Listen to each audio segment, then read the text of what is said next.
Now, to do discussion of refrigeration cycle. Okay. Now, as you know that what is refrigeration and what is heat pump. Okay, means what is refrigerator and what is heat pump from your second or thermodynamics chapter. I think all of you have some idea about refrigerator and heat pump. Okay. Now, what is first of all refrigeration cycle? When you discuss that, for the first question will be in your mind that what is refrigeration or what is refrigerator, right? Now, refrigeration is something where the main thing that the cooling of a system, where the cooling of a system is obtained below the temperature of its surrounding.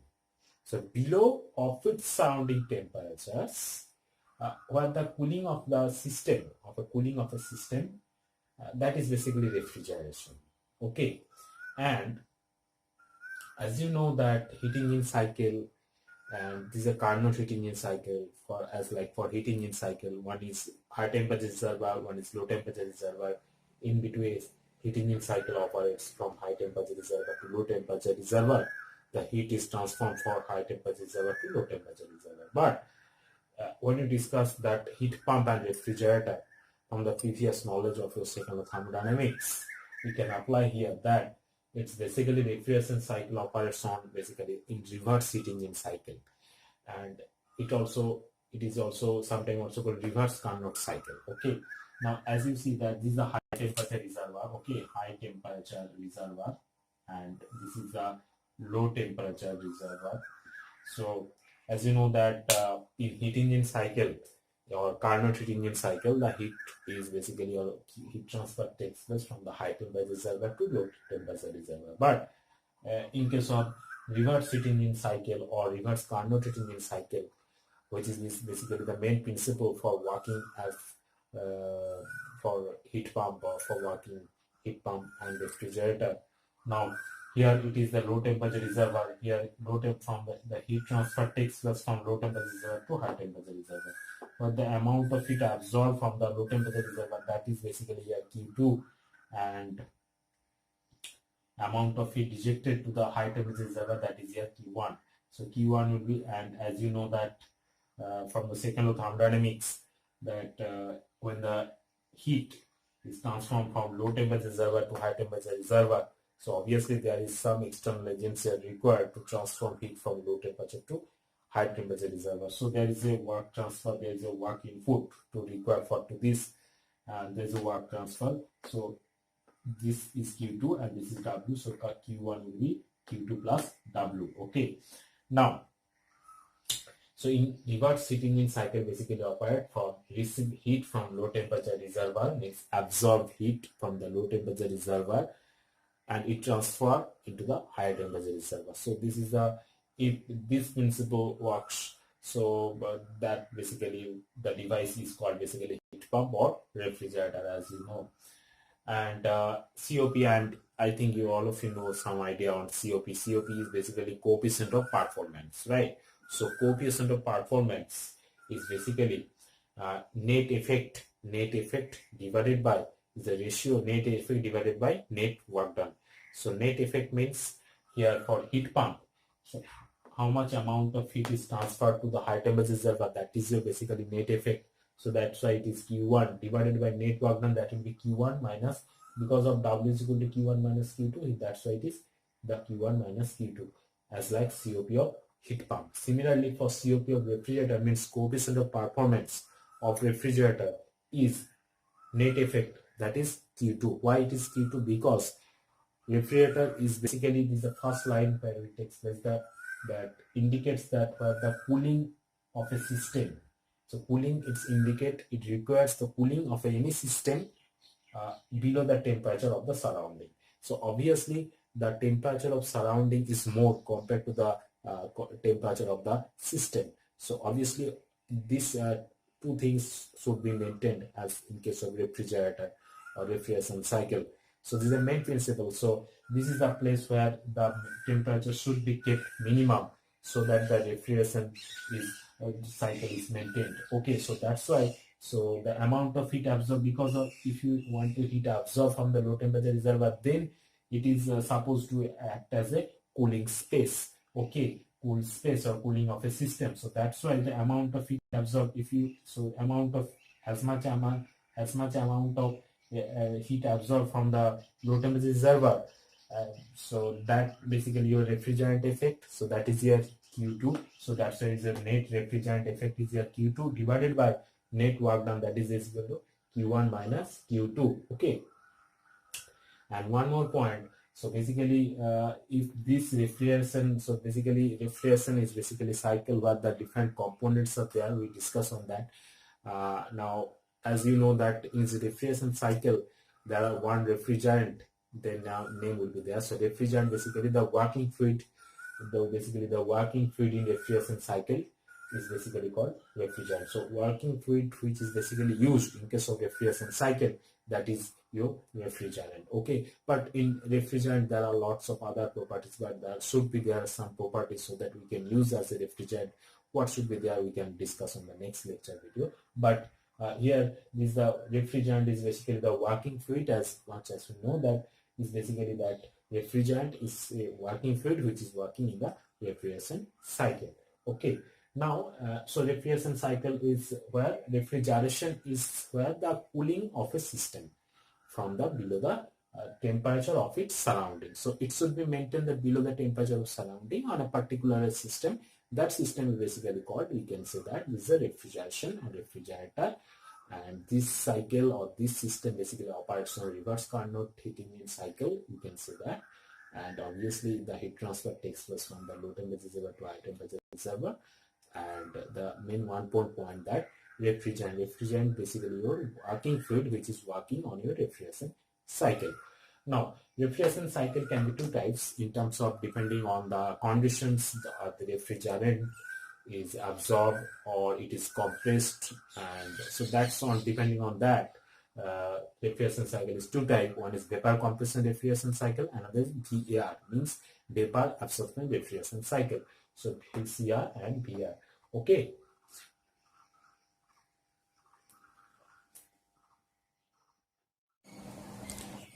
Now we will discuss on vapor compression refrigeration cycle, means VCR. So as you know that refrigeration cycle are basically two types. One is basically vapor compression refrigeration cycle, another is vapor absorption refrigeration cycle.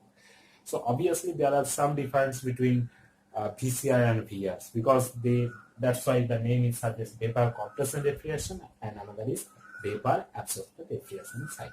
Okay. Now in the vapor compression refrigeration cycle, as the name suggests, the refrigerant, what is refrigerant? The refrigerant which is basically the working fluid of a refrigeration cycle, that is basically refrigerant. Now, what are those refrigerant? The refrigerant may be that ammonia, water, and R11, R12. We can discuss on this later. But basically, the refrigerant are basically compressed. That's why it's basically called vapor compression refrigerant. And when the vapor is basically compressed and there is afterwards they produce a refrigerant effect, that's why the name is vapor compression refrigerant effect. But VAR cycle, where vapor absorption refrigeration cycle, there are not actually there is actually refrigerant is absorbed and heated. So and they produce actually the refrigerant effect. So that's why the name is VAR, vapor absorption refrigeration cycle. Now we discuss on the vapor compression refrigeration cycle. Okay. Now, as you know that refrigeration cycle is basically where the cooling space is required, cooling system is required, the refrigeration cycle is required. Okay. And one more point in between VCR and VR, that in VCR cycle, that obviously the efficiency is very much high compared to the VR cycle. Okay. And the energy which is used to produce the refrigerant effect, that is basically mechanical energy. And obviously, as the name and as the component, if you go through the component parts of the VCR cycle, you can see that more noisy parts, more moving parts are there. So that's why noise occurs. Okay, in the system. So these are the all for VCR system in the regards of informations. Now VCR cycle. So in VCR cycle, main component is that first one is compressor. which is basically used: compressor, condenser, expansion valve, and evaporator. Okay. Now, as you see that, in this diagram, this is a block diagram of refrigeration cycle, in which the diagram 1 to 2 is basically compressor, 2 to 3 is your condenser, 3 to 4 your expansion valve, and 4 to 1 is your evaporator. Now, first you have to know that what is the function of each and individual component of VCR cycle. First of all is compressor. Compressor main function is to increase the pressure, as well as to increase the temperature also, but of air. Okay, so it's a compressor, and condenser is used to condense the vapor and it transform into liquid. Okay, so expansion valve main function is to reduce the pressure from high level to low level. And evaporator main function is that evaporator. And one more important point, expansion valve, is that the control the refrigerant. Okay, the flow of refrigerant is controlled by the actually expansion valve, but main refrigerant effect produced, that is basically evaporator. My main function evaporator is that we absorb heat from the system. And to maintain the lower temperature from the surrounding. So this is the main function of evaporator. So as you know, so this is the block diagram. So 1 to 2 is basically first when the refrigerant is compressed. So obviously they will produce, and they go to the condenser, then expansion valve, then evaporator. Now, in the VCR cycle, there are two sides are there: low pressure side and high pressure side. Generally, for the evaporator part, we call that as a low pressure side, because they maintain low pressure and compared to the condenser other side. So that is low pressure side, and condenser is your high pressure side. Main four process that occurs actually VCR cycle. That is, first is compression, second one cooling and condensation, third one is expansion, and fourth one is evaporation. So 4 processes are here. So first of all, compression. Okay. Now compression process takes place when the vapor refrigerant, or when the refrigerant is compressed in the compressor. Okay, and it reach up to a certain higher level of pressure of higher pressure level of refrigerant, or vapor refrigerant, or superheated vapor refrigerant. Okay, so compression is process as that, and so the cooling and condensation takes place in process 2 to 3, and expansion process in the expansion valve occurs in the expansion valve. Here expansion valve are basically used as a throttling valve, you can say that, or capillary tube also it is used. And in case of 4 to 1 evaporator main function to absorb heat or to produce refrigerant effect.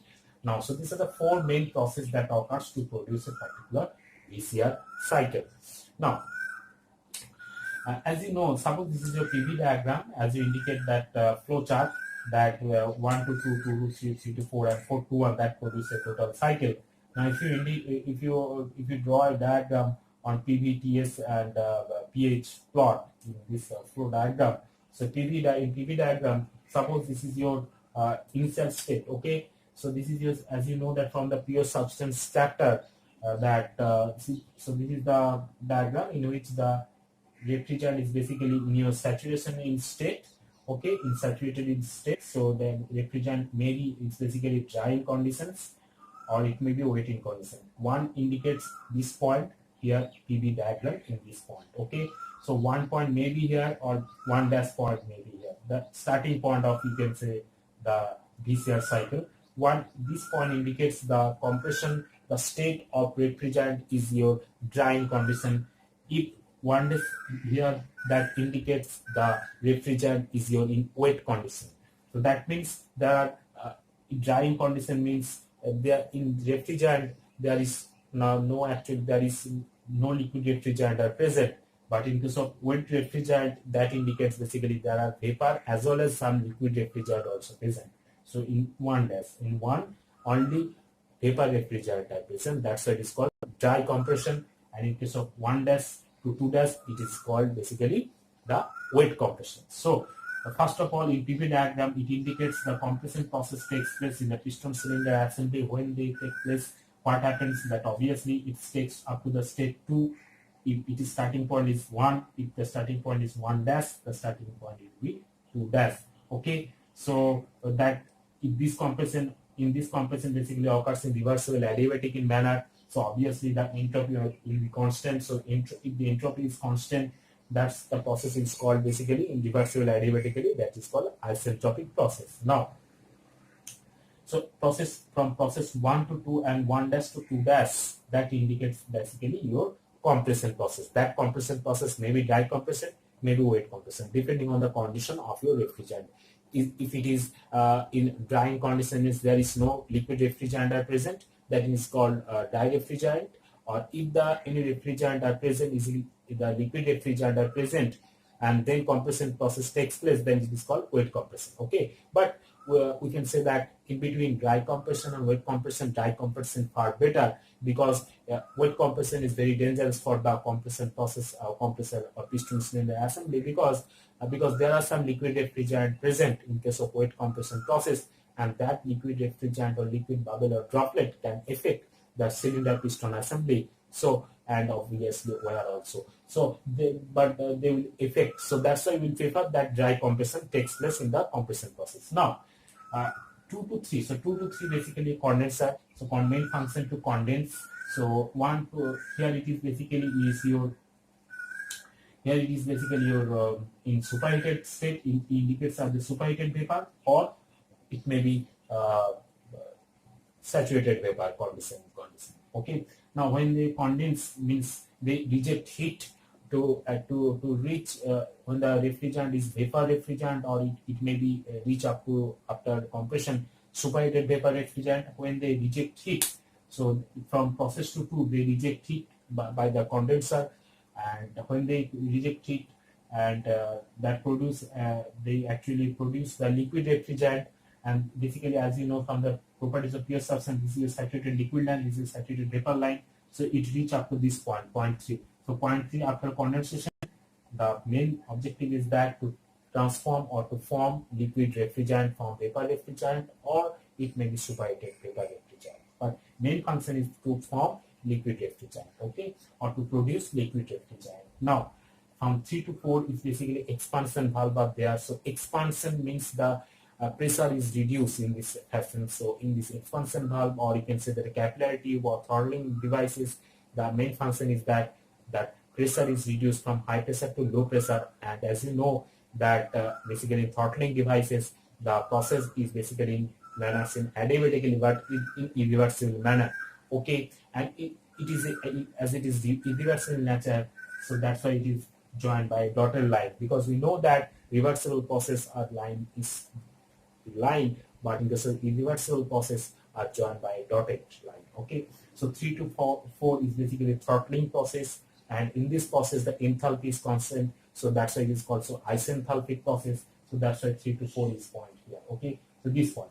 Now 4 to 1 is process in which the heat is absorbed from the system. Okay, so it is absorbed from this section. So this is the PV diagram of the VCR cycle. If you draw the TS diagram corresponding this phenomena, you can see that this is a 1 to 2 basically this is 1 to 2 basically your compressor processes takes place. Compression process takes place. If it is a dry compression, here 1 to 2, and 1 dash to 2 dash indicates your wet compression. Again, it may be 2 to 3, it may be 2 dash to 3. But main function is that they reduce, means they reject heat in the condenser.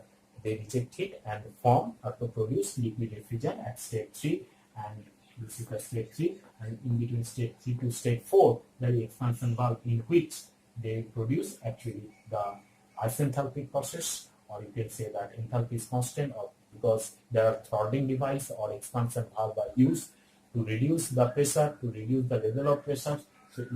So they reach this point at this irreversible nature, and again 4 to 1, this is the pressure, this is the point where the evaporation process takes place, evaporator takes place, and then actually main function of evaporator, that it is main function is to produce refrigerant effect. So refrigerant effect produced from 4 to 1 state. So as you see that as the level, so P1 is here, that is your pressure level P1. Okay, this is the P1 level. The P1 pressure indicates your condenser pressure. That's why in PV diagram P1 is higher than P2. So P1 greater than P2. That's why it's called high pressure side, and that's why it's called low pressure side. So corresponding this, if you draw the diagram or pH diagram, you can see that This is the Phillips diagram of corresponding process 1, 2, 3, and 4.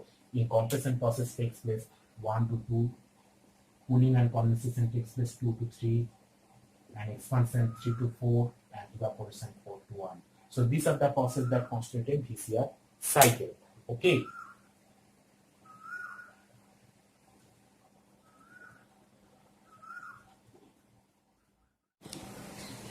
Now in the next lecture video, we will discuss on actually performance and capacity of VCR cycle, and what is 1 TR, 1 ton of refrigeration, what it indicate, and what is refrigerant, and what is VR cycle, and what are the components of VR, and what are the difference between VCI and VR. So all those things we will discuss in the next lecture video. Okay, thank you very much for listening and watching me.